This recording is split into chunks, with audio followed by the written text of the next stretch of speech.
Welcome back to PCOS Unfiltered. Nourish, heal, thrive.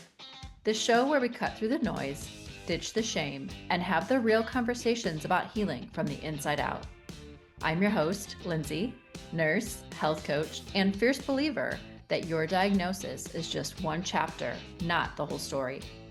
Today's guest is someone whose story speaks to the heart of what this podcast is all about, taking back your power and rewriting the script.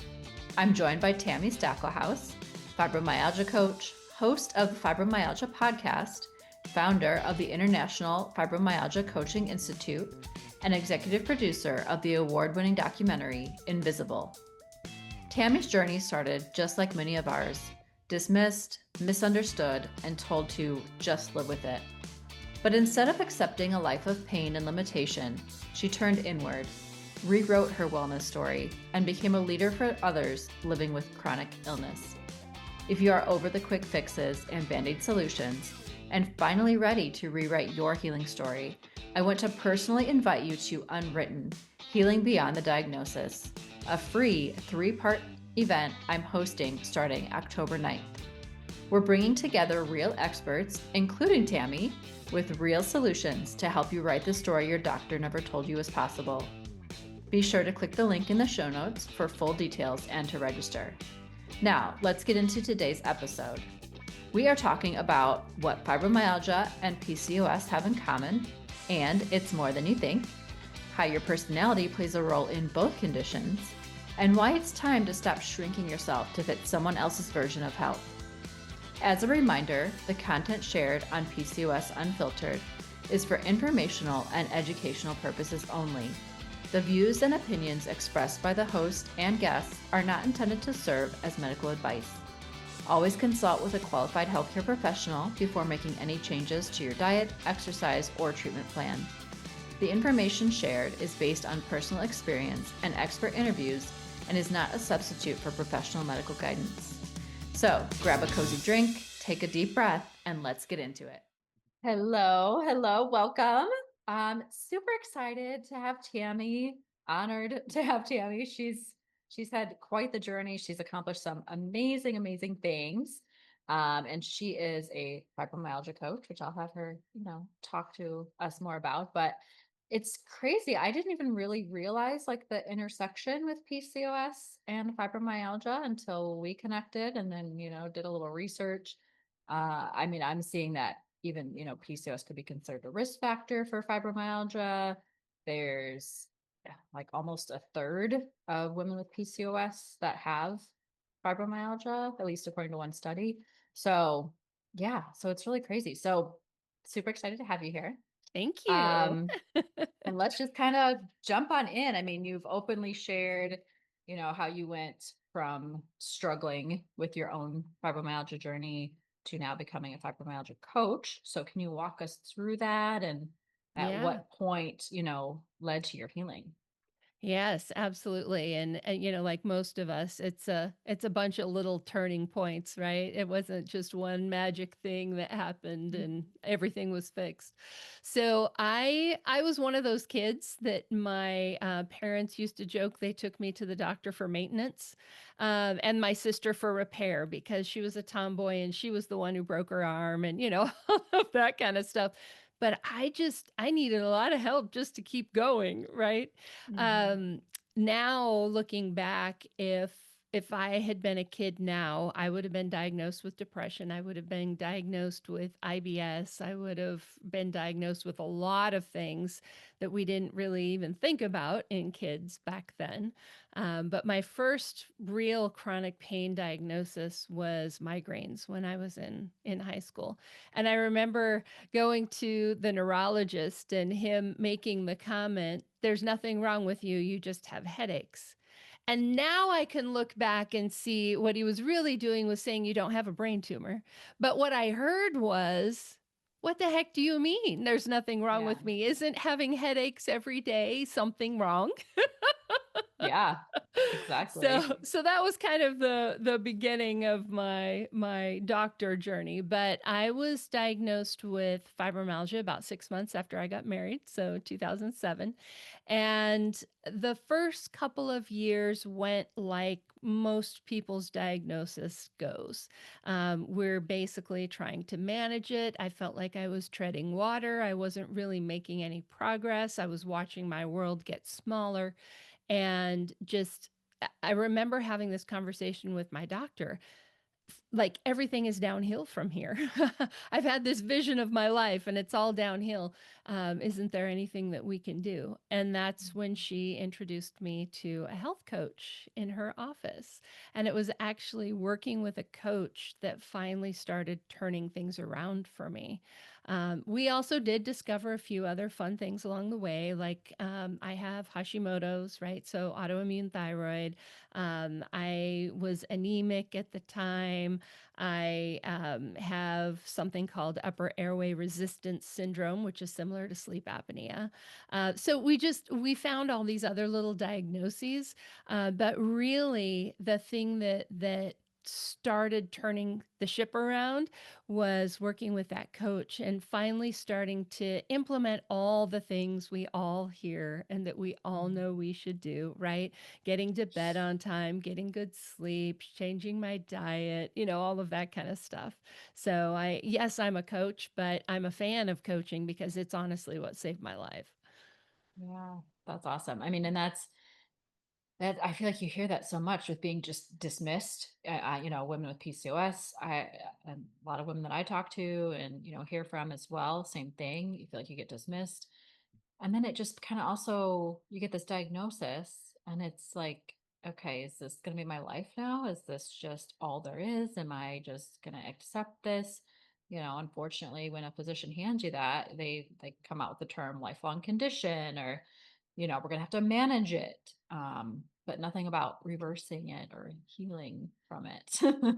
Right. So, Right. yeah. And unfortunately with fibromyalgia, and I don't know, PCOS might be the same way, but it's not taught in medical school. Mm-mm. So managing fibromyalgia, unless your doctor has gone out of their way to learn about this, they just honestly don't know. Yeah. And we are bottom of the barrel. We are last when it comes to the number of published research articles, even though we have way more people being impacted by fibromyalgia. We are last in terms of research. So it just kind of shows that there aren't as many eyes on this as should be. And I feel like you could say whether this was true or not, but I feel like that's also true for PCOS. Yeah, I mean, I don't know how, much it's taught, but I would guess probably not. Because I don't even know. I mean, you hear so much. Is it a metabolic condition? Is it a hormonal condition? We're gonna get into the psychology of things, but there's all these intersecting things. Plus, those symptoms now, they overlap with a lot of other conditions. They're very similar to Hashimoto's, to yeah, the Yep. fibromyalgia, maybe even in some aspect. So, yeah, I do hear that a lot too. I mean, I don't there are definitely more research. I don't know about compared to fibromyalgia, but I am finding a lot more research on it.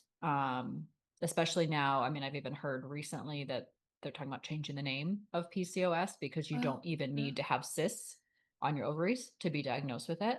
Yes, and Um, that's the C, right? yeah. Yeah, because of that metabolic, um health with insulin resistance, Right, that right. tie to it. That's why I think the trend is maybe okay, you don't even need cysts anymore. So it's yeah, it's crazy.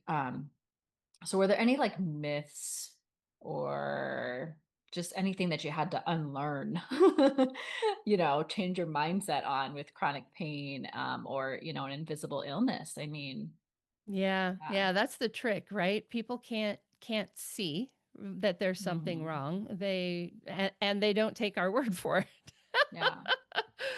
So, yes, fortunately, when it came to fibromyalgia, I didn't have some of the preconceived notions that some people do, right? Fibromyalgia can really have a stigma. And Mhm. I know a lot of people that I've worked with have had, family members maybe with fibromyalgia, and it was sort of seen as the thing that you had when you just didn't want to do stuff, right? And I did not have that thought. But everything I was hearing from my doctors was get used to your new life. There's not much we Oh, can do for this, right? And to be fair, when I was diagnosed, there was not even any medications. First medication for fibromyalgia came out right after I was diagnosed.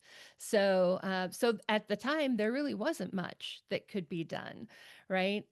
So going in the face of everybody telling you that, right? There's nothing that can be done. Get used to your new normal, and somehow still fighting for better, I think is really a challenge, right? Because especially when it's our doctors, when it's the authorities, so to speak, right, that are telling exactly. us this is what it is, and to go in the face of that and continue on anyway.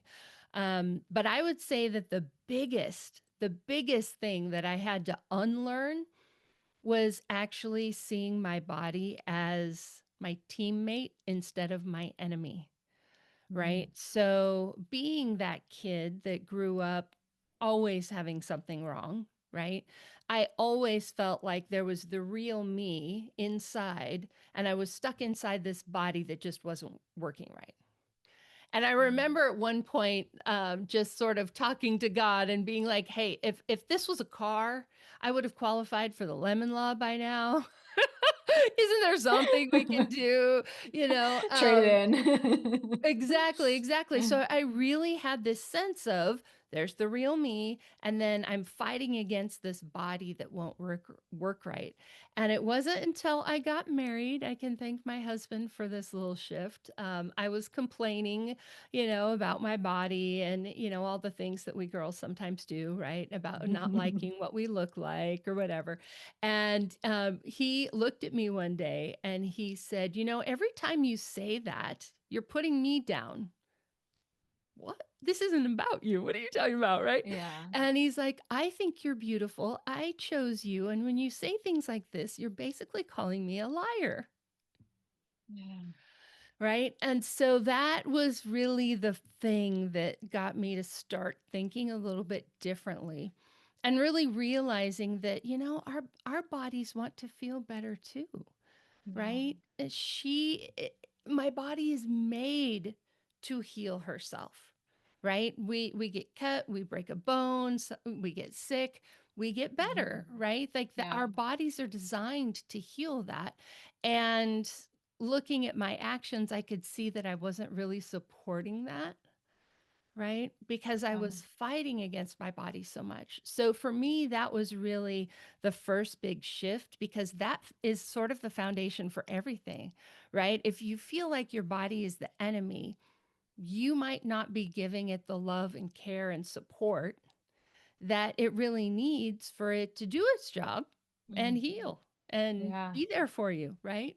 Yeah, yeah. I mean, you said a lot there too.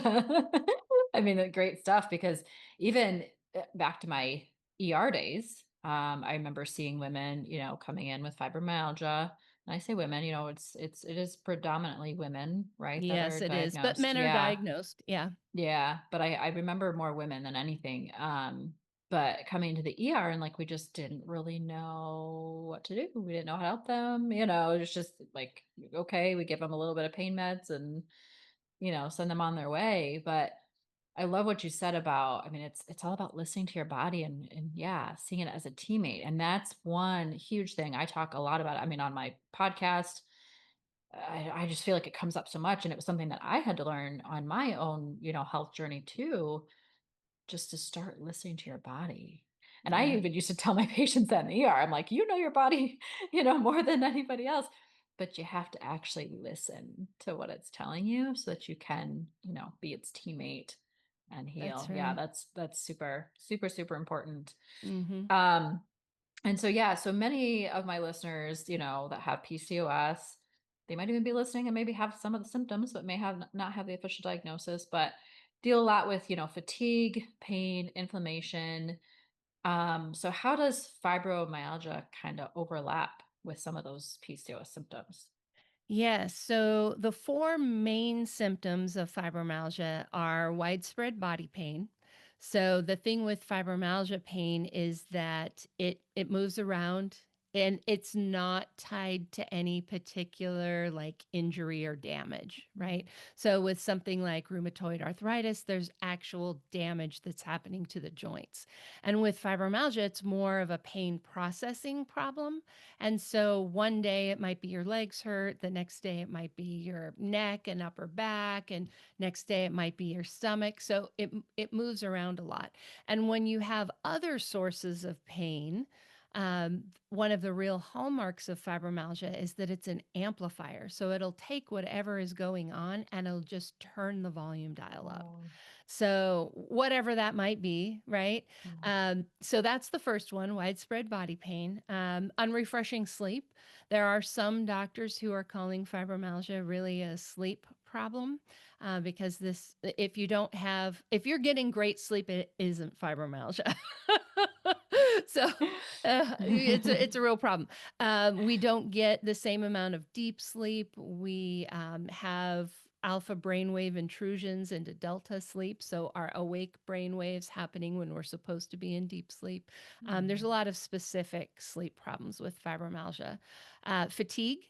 So fatigue, is one of those overlaps there, and Yeah. I feel like fibromyalgia fatigue is maybe a little bit worse. And what I mean by that is our capacity for energy isn't even the same. So we have mitochondrial dysfunction. We have less ATP in our cells. Mhm. So we literally have less energy and then we burn through it quick. So we're kind of like those old cell phones you might have had in the day, right? Where you charge it all night and it says it's fully charged and it lasts you 45 minutes or whatever, right? So that kind of fatigue, and then cognitive dysfunction or brain fog. So there's a lot of brain fog that goes with fibromyalgia as well. And there have been some studies that are showing similarities between fibro fog and ADD. So Oh.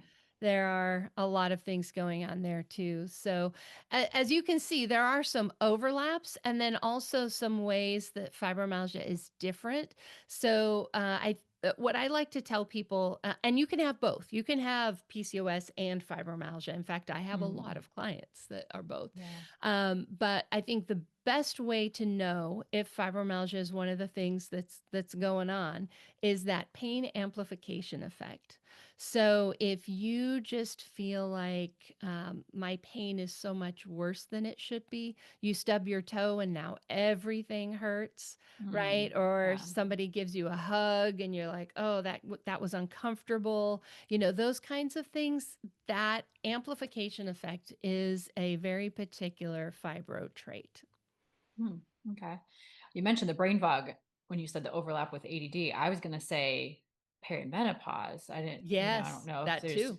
because that's also, do a lot of women get diagnosed a little bit later, like Yep. right into their Yep. 30s and stuff. Yeah. So there's Yep. probably a Yep. little, overlap or Absolutely. misdiagnosis there too. Yeah. Yeah. Absolutely. And Yeah. hormones play a role in all those things too. Exactly.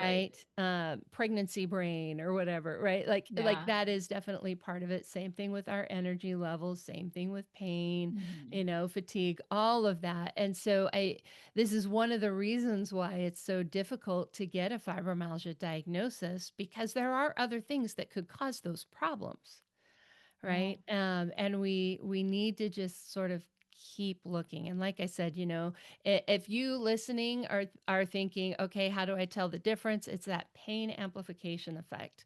That's one of Yeah. the biggest differentiators for other things in fibromyalgia. Yeah. Like the hallmark. Yeah. Hallmark Hmm. symptom. Yeah. Yeah. So I know that you have a fibromyalgia wellness quiz.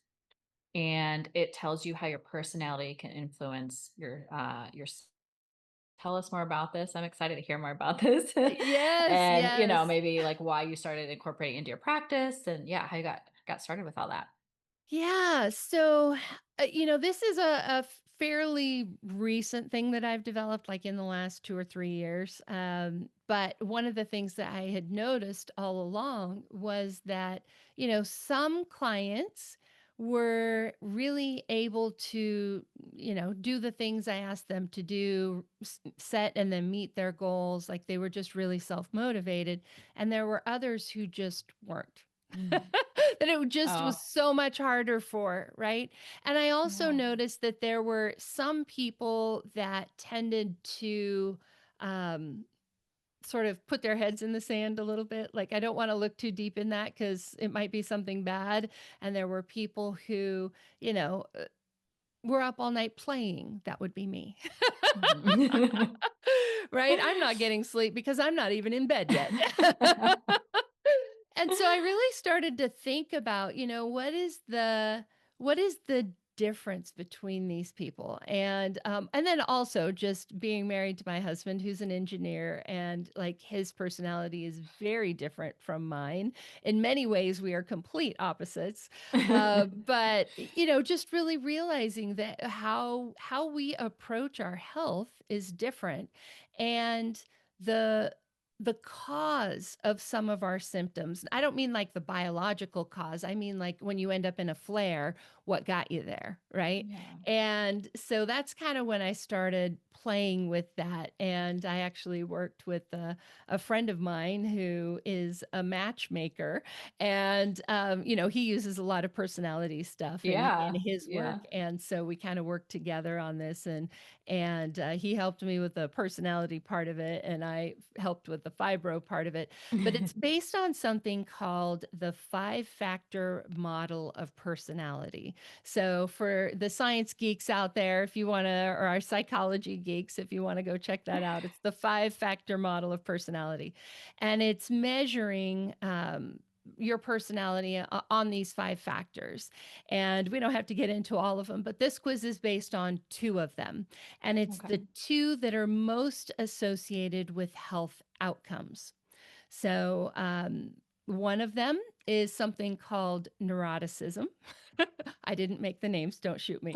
And it's measuring this, the negative drive that you have. So, whether you are motivated by fear or not. Right. Mm. And so this is one of the things where my husband is very, very high and I am very, very low, which is probably good because if we were both very high, that would be not be so great.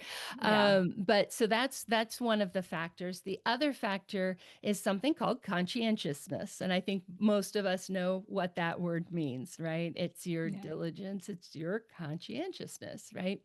So it's these 2 axes, how much are you motivated by negative things and how conscientious are you?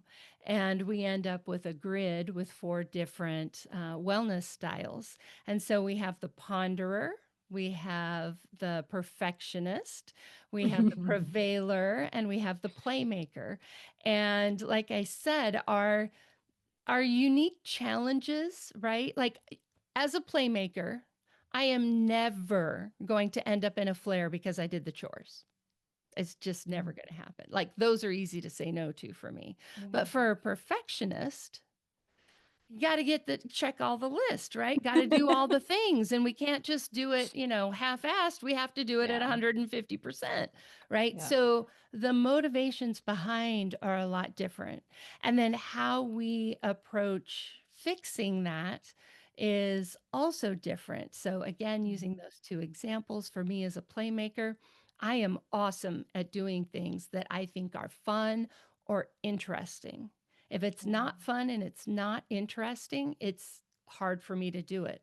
So I use a lot of gamification, right? So going to bed on time is something that I never want to do, but always need to do, right? And so I have a little app where I check it off every night if I went to bed on time. It's the chart Yep. with the stickers and the gold stars, right? Mm-hmm. Yep. And so we working within that, we can then identify what your stumbling blocks might be, right? What your unique challenges are. And we also know then how to motivate you and what is going to keep you going. A Yeah. playmaker is going to have a really hard time doing things just to do them. So we have to think about, how do we make this fun or interesting, right? And our perfectionists are going to have an easy time doing things, but they're probably doing too much, right? You pretty much never have to tell me to slow down, but you do have to tell a perfectionist to slow down. So it changes Yeah. how we coach people, right? Yeah. Yeah. I've incorporated some of that into my practice as well. Somebody had introduced me to kind of subconscious, habit training, and he does hypnosis. And so I actually use his recordings in my program. But it was very similar in the fact of, I mean, even back to my nursing days, I'm like, why can these people, especially the ones that you would see over and over again with the same thing? And I'm like, why can't these people just go home and take care of themselves and do, do A, B, and C? And then in the gym, especially, it hit me because, it's obviously fitness, but I'm like, why are some people that are coming regularly getting results? Why are some not getting any at all? Or why are those that are maybe getting the results not keeping them? So, like it's, yeah. And I was like, what is the missing piece here? And so it even took me a little bit, but so kind of going into that subconscious, too, it likes to keep you safe and comfortable. it doesn't, Absolutely. it doesn't like to push you, outside of Right. your limits. So yeah. And you kind Right. of And mentioned, there's pros and cons to all of them, right? So I talk yeah. about my husband being high in neuroticism, right? And that is a psychological term. It's not I'm not saying he's neurotic, even though I am. But there's good to that too, hmm right? Yeah. Because it's part of what makes him a good engineer, because he's always thinking what could go wrong, Yeah. right? And I am never thinking what could go wrong. And so you put us together, you get the right balance, right? Yeah. So, it's not that there is any one wellness style that's better than any other.